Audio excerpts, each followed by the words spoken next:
It's my life.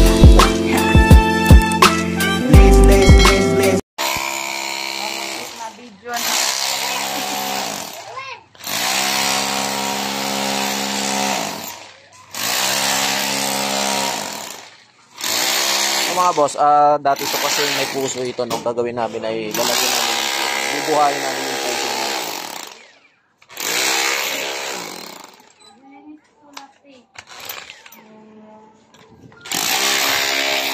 Nakakain lang pala sa kanila.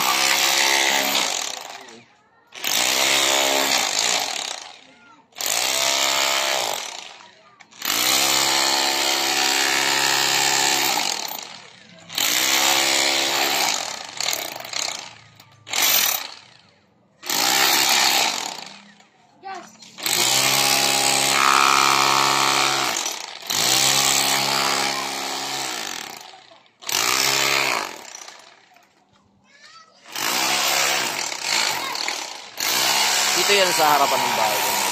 So, sayang din naman kasi na hindi makuha niya.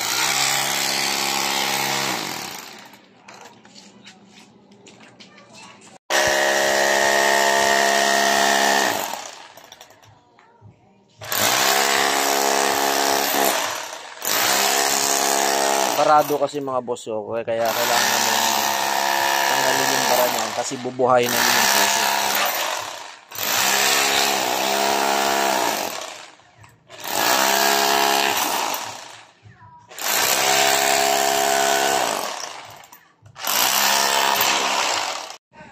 So, pinahukay ko nga ito mga boss, yung puso namin, no? So, muling bubuhayin ko ito mga busing dahil nga, syempre, para sa nakakarami.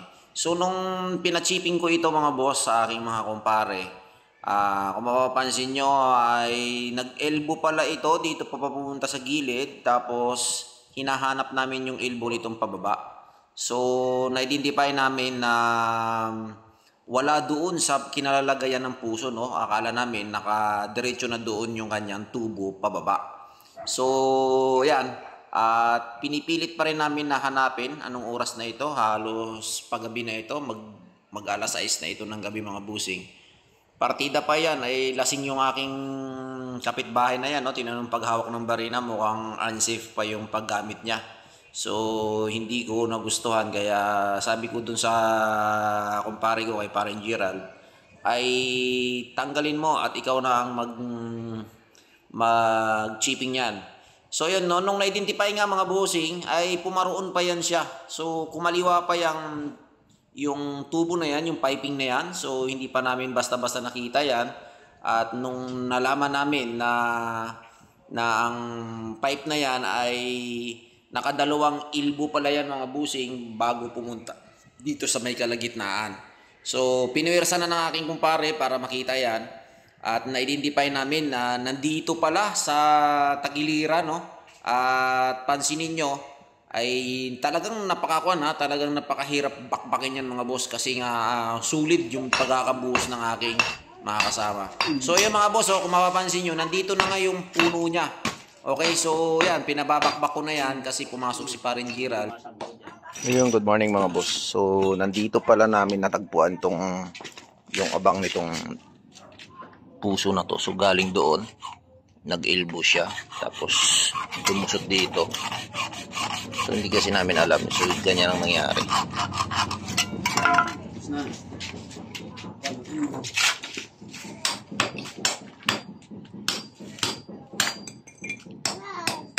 So, mapapansin nyo, binakbak namin, tapos dito nagpunta yung kanyang elbow. So, pinapuputol ko yan. Bali, yan, ganyan ang nangyari, oh. Yung binaybay namin. So, nandito lang pala sa kapiliran yung kanyang piping. So, kaya pala dati, ang puso ay medyo mahirap bumbahin, no? So, yan, pinakalas ko na ngayon, mga boss. At tatanggalin namin yung elbow at tutusukin namin yung mga busing para malaman namin kung barado o may tubig pa ba yan, kung gaano pa kalalim yung ibinaon dito. So nung sinundot namin ito, mga boss, pagkatapos namin tong matanggal ang elbow, ay sinundot nga ng aking mga kasama at subukan namin i-testing yung aming water pump na naka-stock dito sa aking bahay, no? So plano kong gamitin ito at bilhan ito ng bagong puso, mga boss. So dahil nga matigas tanggalin itong elbow na ito, ay niyanig muna namin ito, mga boss. Pinupukpok muna ito ng martilyo para lang magkuhan yung kanyang kalawang, kasi nga sobrang tigas na ito at na-stock ito, medyo matagal na. So pinipilit na pinipwersa na ng aking boss Derek, ang aking kapitbahay yan, dahil siya ang biyasa rito sa pagtutubero. Yan, shout out kay Boss Derek dahil syempre sa kanyang pagtutubero ay 10 asawa ang binuhay nito.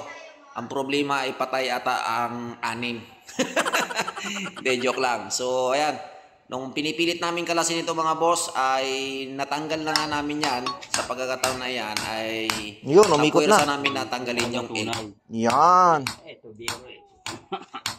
Ilan ang binuhay mo sa pagtutubero ka, Boss Derek? Ilan yung binuhay mong babae dyan? Ilan yung binuhay mo na babae sa pagtutubero?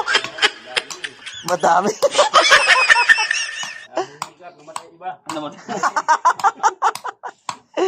Tubero eh.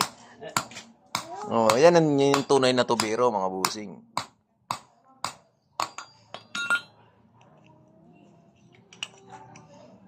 Kalas na yan.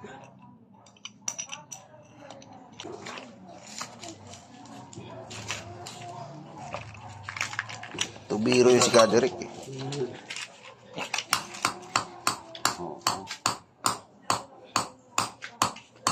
Nilagari nyo? Talaga yung ano eh. Kung makapal, manipis pala. Kala ko ganun kakapal, oh. Makapal yung tubo eh, no?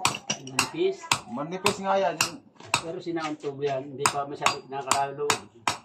Ay, makapal din pala. Ang masira yung thread.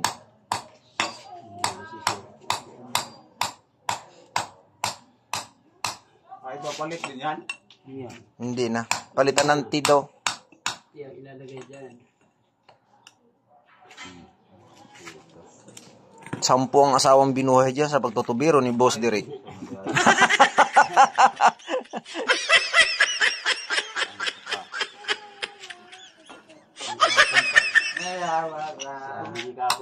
Ha?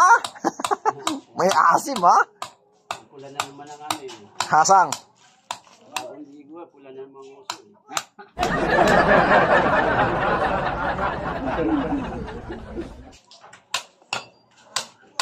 Yun, oh. Tanggal na, oh, mga boss.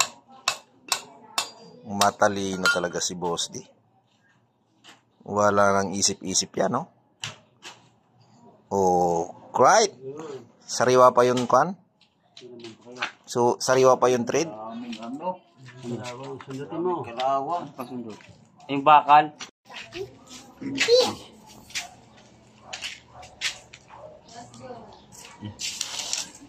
Mamabitawan, diretso sa ilalim. Malalim pala. Malalim yan? Wala, di pa nangalahati yan. Tugin natin. Tugin. So yung mga boss, kailangan namin sut-sutin ng Kwan. Sukatin namin kung gaano kahaba yan. Kung hanggang saan yung baon ng...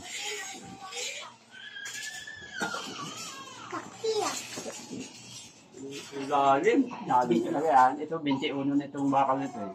Ha? Parang di pa abot ah. 4 na tubo doon yun eh. Pagdudugtungin yan. Talaga kung 4 na tubo eh. Gano'n ka man ito. Sinalaba. 21 nga ito. Oh, Pagdudugtungin yan, Kader eh. ay, meron na. Ha? Meron na. Isang kalahati lang. Isang kalahati lang dito. Ha? Isang kalahati lang yan.